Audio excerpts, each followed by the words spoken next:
nós falamos da formação do fogo, com base na teoria do tetraedro do fogo. O que é isso?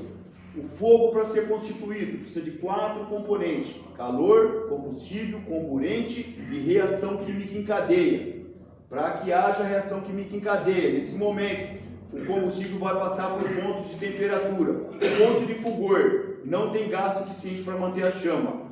Ponto de combustão, tem gás suficiente para manter a chama. Ponto de ignição, não necessita de fonte externa de calor para iniciar a combustão. Beleza? Alguma dúvida, alguma pergunta? Tranquilo? Então agora, pessoal, nós vamos falar dos meios de propagação do fogo. Como que no Joelma, né, um incêndio que começou no 14º andar, né, num ar-condicionado, e em questão de 10 minutos tinha um prédio inteiro queimando. Como isso ocorreu? Isso é através dos meios de propagação que nós vamos entender aqui, tá? Então vamos lá. Primeiro meio de propagação que nós vamos comentar chama-se condução. O que é condução? É quando o fogo se propaga através de um corpo sólido. Exemplo, uma barra de metal, molécula a molécula, né? Tem muito como exemplo na tua casa. Você vai fritar um bife, às vezes com um garfo, uma colher na mão, de repente você está com o garfo ali, o garfo esquenta, se não tiver o cabo de poliuretano, né? Ou você está esquentando uma água numa chaleira, numa panela que não tem um cabo de poliuretano, de repente você não consegue pegar o cabo. Por quê?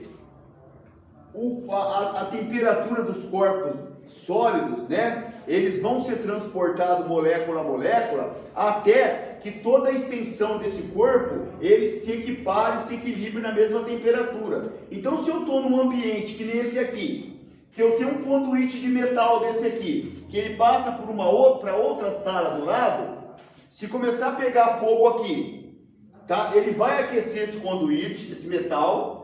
O calor vai sendo passado molécula a molécula. A hora que ele chegar do outro lado, ele vai estar na mesma temperatura que aqui. Se ele encontrar algum tipo de combustível, ele vai aquecer esse combustível, que vai passar pelo ponto de fulgor, que vai passar pelo ponto de combustão. Quando ele entrar no ponto de ignição, começa a pegar fogo do outro lado.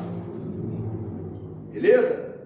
Quando o fogo se propaga através de um corpo sólido, nós chamamos de condução, tá? A outra forma de propagação, nós chamamos, assim, ponto de reflexão. No incêndio em edifício, nós nunca devemos subir, nós sempre vamos procurar descer. Por quê? Porque se eu subir, o fogo vai subir junto, por conta da fumaça, da convecção, e vai nos deixar ilhado lá em cima, como nós vimos no Joelma. Aí se a pessoa não tem um psicológico preparado para lidar com uma situação dessa, entra o pânico. O que é o pânico? Quando eu enxergo um perigo que muitas vezes é irreal. Então ainda ele cita lá, que o Sr. House lá, que é um engenheiro, né? Ele aguardou o socorro e foi salvo. Mas quem tentou se salvar, porque o cara fica tão louco, em pânico, que ele fala, eu vou pular, vou quebrar uma perna só, e aí o cara começa a se jogar. Então quem estava no local, diz que família pulava junto. Isso é uma cena muito triste. No 11 de setembro também muitas pessoas pulavam, né? Também. Estava bem longe. Hein? Sim.